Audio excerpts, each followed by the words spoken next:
welcome to Shortcut. Today's chapter is chapter number 6 from our science book of class 6th. The name of the chapter is Changes Around Us, यानी कि बदलाव जो हमारे आजू बाजू हो रहे हैं। तो जो भी बदलाव हमारे आजू बाजू हो रहा है, आप बहुत सारी चीज़ें देखते हैं, जैसे कि सूरज जो है सुबह उगता है और शाम को वो मूवमेंट करके वेस्ट में जाके डूब जाता है, तो ये भी एक तरह से चेंज हुआ। फिर मून आप देखते हैं शाम को आ जाता है, ये भी एक चेंज हुआ। फिर आप देखते हैं कि हवा चलने लगती है, कभी वो बंद हो जाती है, कभी डायरेक्शन बदल लेती है, तो भी एक तरह से बदलाव हुआ। फिर आप जब देखते हैं कि पानी जो है उसको आप फ्रिज में रख देते हो तो वो जम जाता है, तो ये भी एक चेंज हुआ। सुबह आप देखते हो कि फ्लावर्स जो हैं आपके बगीचे में वो फ्लावर्स खिले होते हैं, वो भी एक तरह का चेंज हुआ। तो ऐसे बहुत सारे चेंज हमारे आजू बाजू होते रहते हैं। तो अब इसी के बारे में हम पढ़ने वाले हैं। तो चलिए शुरू करते हैं इस चैप्टर को। Some of the changes occurring around us are natural and beyond the control of human beings. अब कुछ चेंजेस के बारे में बात की जाए, वो ऐसे चेंजेस हैं जो नेचुरली होते हैं और ये हमारी पहुंच से दूर होते हैं, यानी कि हम इसको कंट्रोल नहीं कर सकते हैं। जैसे कि सीजन्स की बात की जाए, अब सीज़न को आप कंट्रोल नहीं कर सकते हो। फिर फॉर्मेशन ऑफ क्लाउड्स, जो बादल बनते हैं उसको भी आप कंट्रोल नहीं कर सकते हो। वेदरिंग ऑफ रॉक्स, रॉक्स जो टूटते हैं, रॉक्स जो भुर जाते हैं, उनको भी आप कंट्रोल नहीं कर सकते हो। फॉर्मेशन ऑफ ग्लेशियर्स, ग्लेशियर्स जो बनते हैं उसको भी आप नहीं कंट्रोल कर सकते हैं। फ्लावरिंग इन प्लांट्स, पौधे जो हैं उनके अंदर जो फूल उगते हैं उसको भी आप, यानी कि उनके खिलने को भी आप नहीं रोक सकते हैं या कंट्रोल कर सकते हैं। देन राइपनिंग ऑफ फ्रूट्स, जो फल जो हैं वो पक जाते हैं। फिर दिन और रात का होना, यानी कि सुबह होना, शाम होना, दिन रात, ये सब चीज़ें। And even beating of your heart, इसको भी आप रोक नहीं सकते। तो ये जो सब चीज़ें हमने यहाँ देखी, ये सब चेंजेस हैं, ये वो एक्टिविटीज़ हैं जो नेचुरली होती हैं जिसे हम कंट्रोल नहीं कर पाते। अब कुछ चेंजेस ऐसे हैं जो ह्यूमन मेड होते हैं, यानी कि जो मैन मेड होते हैं, जो हमारी एफर्ट से हमारे द्वारा किया जाए। जैसे खाना बनाना, अब मम्मी खाना बनाएगी जो किचन में, वो खाना बनाया जा रहा है एफर्ट के साथ, तो वो उनके कंट्रोल में है। फिर बर्निंग ऑफ ऑयल, जो ऑयल जलता है, weaving of clothes, production of food grains, dissolving of sugar in water, ये सब चीज़ें हमारे कंट्रोल में हैं। यानी कि हम चाहें तो अपने हिसाब से हम कितना शुगर डिज़ोल्व करना है वाटर में, वो हमारे ऊपर है। Now there are large number of changes taking place around us continuously, हमारे चारों तरफ पल दर पल बहुत सारे ऐसे बदलाव होते हैं। अब ये जो बदलाव हैं इनको हम दो पार्ट्स में बांटते हैं। एक होते हैं रिवर्सिबल चेंजेस और दूसरे होते हैं इरिवर्सिबल चेंजेस। अब आपको मैं इसके बारे में बता दूं। रिवर्सिबल, जैसे कि नाम से ही हमको पता लगता है, इंग्लिश में जब हम रिवर्सिबल का मीनिंग खोजेंगे तो हमें पता लगेगा जो रिवर्स हो सकता है, यानी कि बैक, यानी कि दोबारा से अपनी ओरिजिनल स्टेट में आ सकता है, उसको बोलते हैं रिवर्सिबल। और इरिवर्सिबल वो होते हैं जो दोबारा से अपनी ओरिजिनल पोजीशन में नहीं आ सकते हैं। तो पहले हम देखेंगे रिवर्सिबल चेंजेस के बारे में। The change that can be reversed easily, reverse मतलब फिर से उसको उसकी ओरिजिनल पोजीशन में ले आना, इसको हम कहते हैं रिवर्सिबल चेंज। देख सकते हैं रिवर्सिबल चेंज का एग्जांपल। आप देखिए स्प्रिंग, यहाँ आपके सामने एक स्प्रिंग है, ये वो स्प्रिंग है जिसपे वजन किया जाता है, जिसपे एक तरह वेइंग स्केल हम कह सकते हैं, जो खेतों में जो अनाज वगैरह वजन किया जाता है वो इसी तरीके से करते हैं गांव में। तो आप देखिए ये जो स्केल है इसमें एक स्प्रिंग लगा होता है, यहाँ पर हम लोड को, यानी कि चीज़ को लटका देते हैं और यहाँ से ऊपर से भी एक हुक होती है, यहाँ पर किसी चीज़ से इसको टांग देते हैं। अब टांगने के बाद इसके ऊपर यहाँ पर मीटर लगा होता है, यानी कि 1 2 3 4 5 नंबर्स होते हैं केजी के हिसाब से। तो जितना ये खींचेगा, ये लोड के कारण स्प्रिंग स्ट्रेच होगा, उतना ही वजन उसका माना जाए। तो ये स्प्रिंग जो है ये स्ट्रेच होगा, लेकिन जैसे ही हम यहाँ से वजन को उतार लेंगे, वजन को उतारने के बाद ये वापस अपनी जगह पर चला जाएगा। तो इस चेंज को हम बोल सकते हैं रिवर्सिबल चेंज। अब यही चीज़ और भी एग्जांपल इससे जुड़ सकते हैं, जैसे कि व्हेन वी हीट आइस, जब हम आइस को हीट करते हैं वो मेल्ट हो जाती है और वाटर बन जाती है, और जब उसी वाटर को हम फिर से जमा देते हैं, फ्रीज कर देते हैं फ्रिज के अंदर, फ्रीज़र के अंदर, तो वो फिर से आइस बन जाती है, यानी कि ये भी रिवर्सिबल चेंज हुआ। तो अब देखिए आइस जो है हीट करने पे वाटर बनी, और वाटर को फिर से हम कूल करेंगे, यानी कि ठंडा करेंगे तो बन जाएगा फिर से आइस। तो ये रिवर्सिबल चेंज है। जब हम पानी को बॉईल करेंगे, हीट करेंगे तो बन जाएगी स्टीम, स्टीम को जब कूल करेंगे, ठंडा करेंगे तो बन जाएगा वाटर। तो ये रिवर्सिबल चेंज के एग्जाम्पल्स हैं। अब दूसरा जो हम चेंज पढ़ने जा रहे हैं वो है इरिवर्सिबल चेंज। अब ऐसा change that can not be reverse, जिसको रिवर्स नहीं किया जा सकता है, जिसको वापस उसके ओरिजिनल पोजीशन में नहीं लाया जा सकता है, उसको बोलते हैं इरिवर्सिबल चेंज। अब यहाँ पर इसके एग्जांपल्स की बात करें कुछ एग्जांपल जैसे कि पेपर। अब पेपर को आप जला दोगे तो पेपर को जलाने के बाद उससे आप दोबारा पेपर बना सकते हो? इम्पॉसिबल। लकड़ी जलाने के बाद उससे दोबारा लकड़ी बन सकती है? नहीं।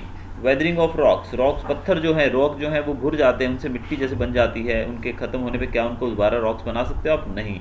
रस्टिंग ऑफ आयन, आयन को रस्ट यानी कि जंग लग जाता है, क्या उसको दोबारा से आप ठीक कर सकते हो? जंग को वापस से लोहे को उसी पोजीशन में ला सकते हो? No. Grinding of wheat grains, आप वीट गेहूं को आपने पीस के आटा बना लिया, क्या आप आटे से फिर से गेहूं बना सकते हो? नहीं। कुकिंग ऑफ फूड, मम्मी ने भिंडी की सब्जी बनाई, क्या उस भिंडी को वापस से काट के बनाया गया जो वापस से आप भिंडी साबुत बना सकते हो? Not possible.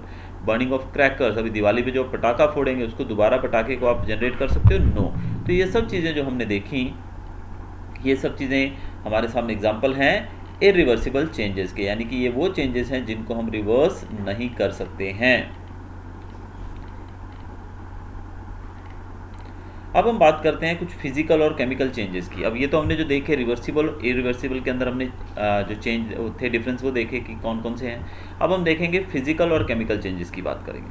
A change in which no new substance is formed is called physical change. अब ऐसा चेंज जिसके अंदर एक नया सब्सटेंस नहीं बनता है उसको हम कहते हैं फिजिकल चेंज। अब एग्जांपल की बात करें, जैसे कि आइस जो है जब उसको मेल्ट किया जाता है तो बनता है वाटर। दो ice and water are different states of matter, both are made from water molecule, thus no new chemical substance formed during the melting of ice. So melting of ice is a physical change of ice to water. अब हम देख सकते हैं कि जब हमने बर्फ़ को पिघलाया तो पानी बन गया। अब पानी जो है वो आइस का ही एक रूप है, आइस जो है वो भी पानी का ही एक रूप है, यानी कि पानी से ही आइस बनती है, आइस से ही पानी। आप आइस को पिघला के पानी बना लीजिए, उसको पी लीजिए, वाटर को जमा दीजिए, आइस बन जाएगी। तो कुल मिला के ये दोनों एक ही चीज़ हैं। तो ऐसे में हमने देखा कि फिजिकल स्टेट में चेंज आया कि वाटर जो था लिक्विड स्टेट में था, लेकिन आइस जो है वो सॉलिड स्टेट में। अब उसी को आप गर्म कर दो, हीट कर दो तो वेपर बन जाएगा, लेकिन है तो वो वाटर का ही स्टेट।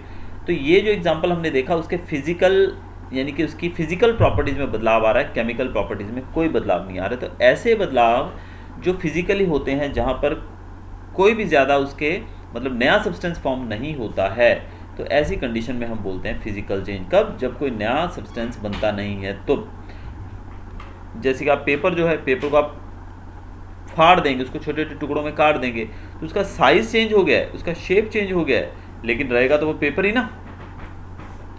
तो ये भी एक फिजिकल चेंज हुआ। अ change in which a new substance is formed is called a chemical change. अब फिजिकल चेंज हमने देखा कि नया सब्सटेंस फॉर्म नहीं होता है, तो ऑब्वियसली इसका ऑपोजिट यानी कि जहां पर एक नया सब्सटेंस बनता है उसको हम कहते हैं केमिकल चेंज। अब नया सब्सटेंस बनता है, इसके कुछ उदाहरण एग्जांपल्स हम देखने जा रहे हैं कि कैसे नया सब्सटेंस बन रहा है। New substance formed in chemical change are entirely different. देखिए आइस के बारे में हमने फिजिकल चेंज देखा, आइस जो है उसको भी पिघला के हम पी सकते हैं, वाटर जो है उसको जमा के हम आइस बना सकते हैं, लेकिन दोनों के अंदर कोई केमिकल उनकी मतलब प्रॉपर्टीज़ में कोई बदलाव नहीं आएगा, सिर्फ स्टेट में बदलाव आएगा। लेकिन जब कोई नया सब्सटेंस बनता है तो उसको हम बोलते हैं केमिकल चेंज। और ये जो नया सब्सटेंस बनता है इसकी प्रॉपर्टीज़ भी बिल्कुल अलग होती हैं ओरिजिनल सब्सटेंस से। इसका एग्जांपल हम लेंगे फिर आपको एकदम क्लियर हो जाएगा। जैसे कि आप देखिए, जब हम एक पेपर को जला देते हैं तो क्या बनता है? Entirely new substance like carbon dioxide gas निकलती है वहाँ पे, और इसके साथ साथ वहाँ पे वाटर वेपर्स भी निकल सकते हैं, स्मोक भी हो सकता है, ऐश प्रोड्यूस होती है। So burning of paper is a chemical change. अब पेपर को बर्न करने पे हमें क्या मिला?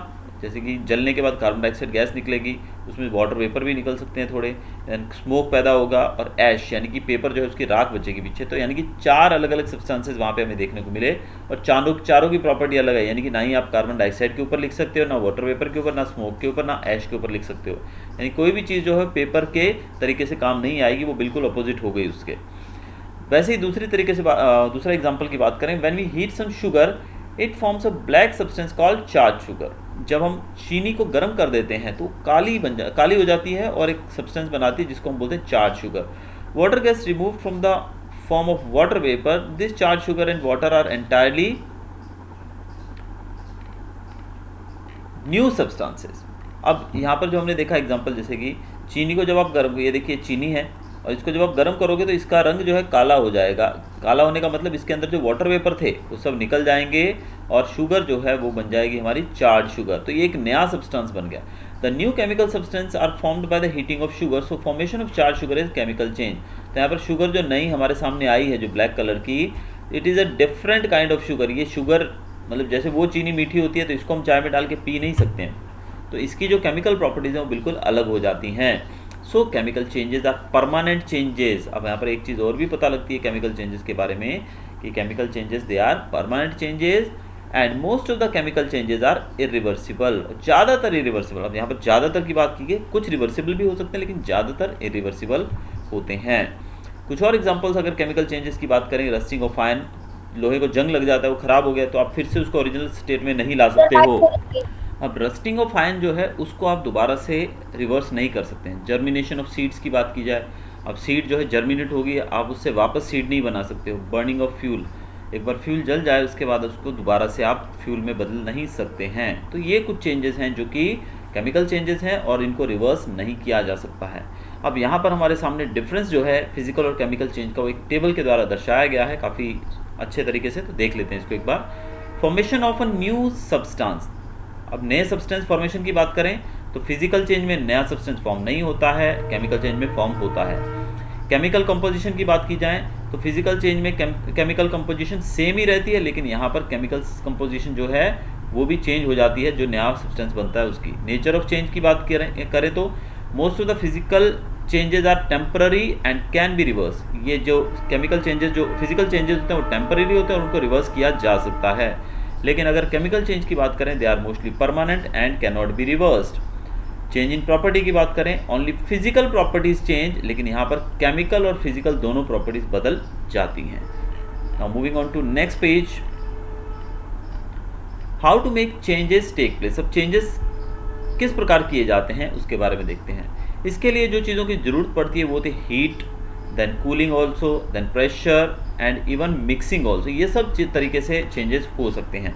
Now first of all changes caused by heating और कूलिंग। हीटिंग और कूलिंग से क्या होता है, heat is a form of energy. Heat एक तरह की एनर्जी है। जब आप किसी ऑब्जेक्ट को हीट देते हो, गर्म करते हो, तो आप उसको किसी ना किसी तरीके से उसके ऊपर प्रभाव उसका पड़ता ही है। जैसे कि certain things become hot on heating and cool on cooling.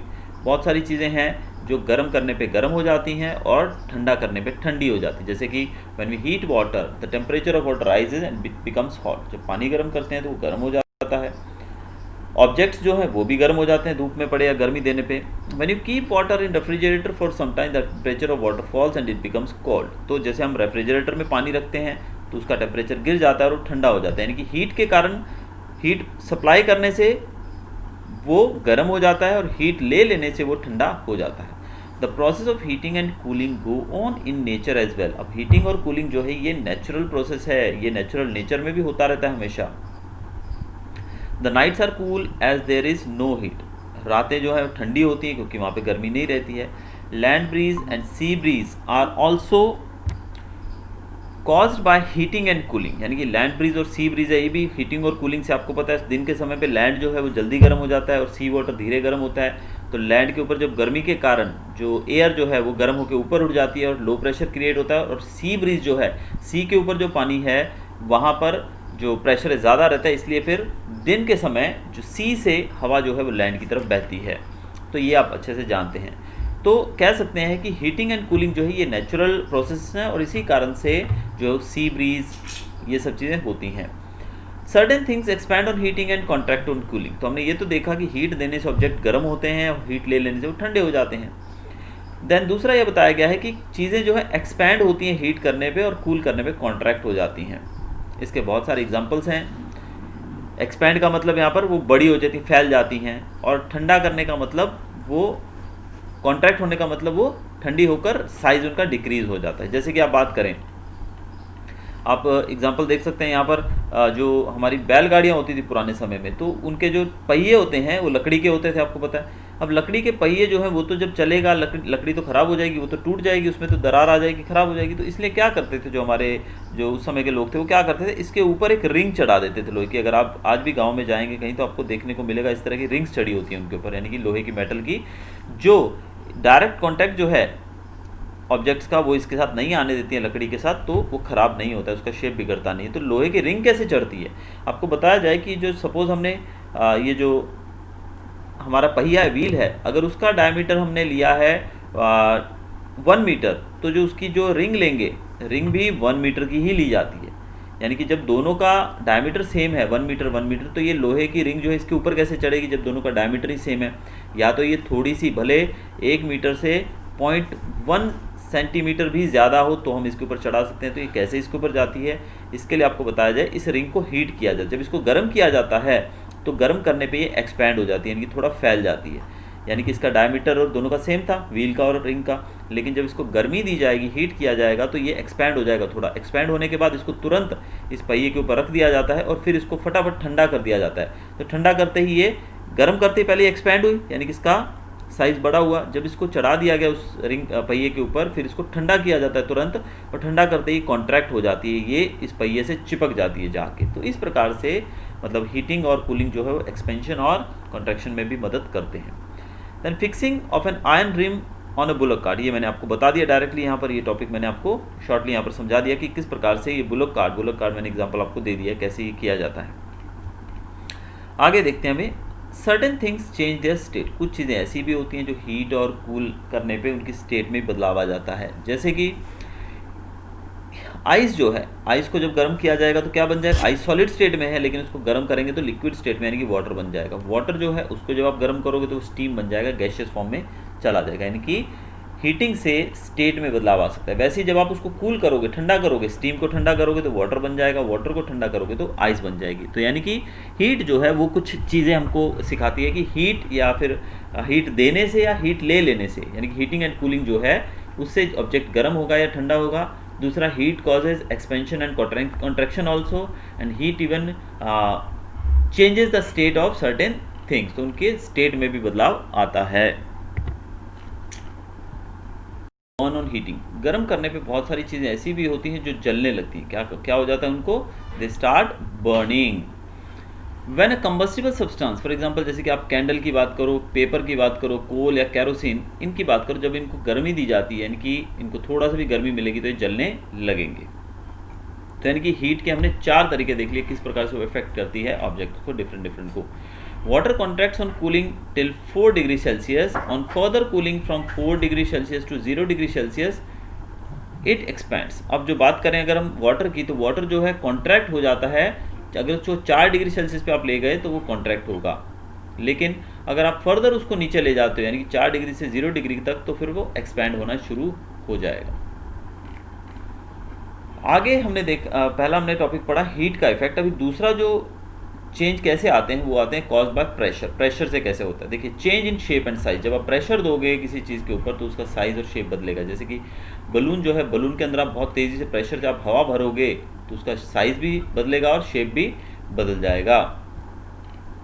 आगे, और अब उसमें से हवा आप निकाल दोगे, यानी कि प्रेशर उसमें से कम कर दोगे, तो उसका शेप फिर से बदल जाएगा और साइज़ में भी बदलाव आ जाएगा। कुशन की बात करें, जो कुशन जो है फ्लफ़ी होते हैं, जब उसके अंदर हवा होती है तो वो फ्लफ़ी होते हैं, लेकिन उसको आप प्रेस करोगे, उसके ऊपर प्रेशर दोगे तो उसका जो फ्लफ़ीपन है वो बिल्कुल ख़त्म हो जाएगा, वो बिल्कुल कॉन्ट्रैक्ट हो जाएगा, एकदम साइज़ उसका बदल जाएगा। और प्रेशर क्या कर सकता है, pressure can cause breaking of objects टूट सकते हैं इसके। जब हम किसी चीज़ के ऊपर प्रेशर डाल, जैसे कि ग्लास, कांच है, कांच के ऊपर आप प्रेशर डालो, या बिस्किट आप तोड़ते हो ना प्रेशर से, कभी कभी बिस्किट तोड़ोगे तो वो टूट जाएगा, वो बिल्कुल ही खत्म हो जाएगा।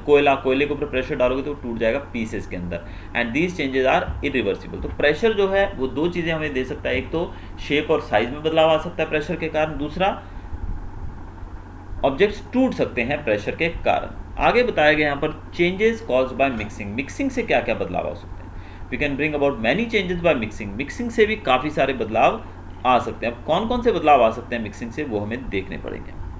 बिस्किट को जो प्रेशर दिया गया था, प्रेशर के समय बिस्किट को बड़ा ध्यान से रखा जाता है, वरना वो टूटा फूटा में मिलता है तो उसको खाने में उतना मज़ा नहीं आता है जैसा एक परफेक्ट शेप्ड बिस्किट को खाने में आता है। तो ये देखिए, प्रेशर के कारण ऐसा हाल होता है इनका। Now for example, when we dissolve salt in water, अब पानी के अंदर जब हम सॉल्ट को डिजॉल्व करेंगे तो क्या होगा, to obtain salt solution it is a physical change. जब पानी के अंदर हमने सॉल्ट डिजॉल्व किया तो सॉल्ट सोल्यूशन बन जाएगा, तो एक फिजिकल चेंज होगा। In the previous chapter we have discussed how to separate salt from its solution in water so we can say that it is reversible change. तो पानी के अंदर सॉल्ट मिला देंगे, सॉल्ट सोल्यूशन मिल जाएगा हमको, और सॉल्ट सोल्यूशन जो है उसमें से हम सॉल्ट को वापस भी ले सकते हैं, ये रिवर्सिबल चेंज है। When quick lime is mixed with water it is converted into slaked lime. जब वाटर के अंदर आप क्विक लाइम ऐड करेंगे तो वो स्लेक लाइम बन जाएगा। It is a chemical change and an irreversible change. ये केमिकल चेंज है और ये चेंज कैसा रहेगा, इरिवर्सिबल रहेगा, यानी इस चेंज को आप दोबारा से रिवर्स नहीं कर सकते हो। तो हमने यहाँ ये देखा कि किस प्रकार से मिक्सिंग जो है वो भी बदलाव ला सकती है, चेंज ला सकती है। जैसे कि हमने देखा यहाँ पर पानी के अंदर हमने सॉल्ट ऐड किया तो वो चेंज लाती है, यानी कि सॉल्ट सोल्यूशन मिलता है हमको। और जब हमने क्विक लाइम ऐड किया, चूना ऐड किया किसके अंदर, पानी के अंदर क्विक लाइम ऐड किया तो वो स्लेक लाइम बन जाएगा। तो यानी कि जो कि एक इरिवर्सिबल चेंज है। तो हमने देखा कि किस प्रकार से चेंजेस होते हैं। चेंजेस लाने के लिए हीट की ज़रूरत पड़ती है। फिर हम देखा कि किस प्रकार से हीट के अलावा प्रेशर से भी बदलाव आते हैं। फिर हमने देखा कि किस प्रकार से मिक्सिंग से भी बदलाव आते हैं। तो हमने ये सब चीज़ें इस चैप्टर में पढ़ी। तो ये था हमारा चैप्टर आज का। Hope you enjoyed the chapter changes around us. अगर आपको वीडियो अच्छा लगा हो तो सब्सक्राइब कीजिएगा चैनल को और बेल आइकन दबाना मत भूलिएगा। Thanks for watching.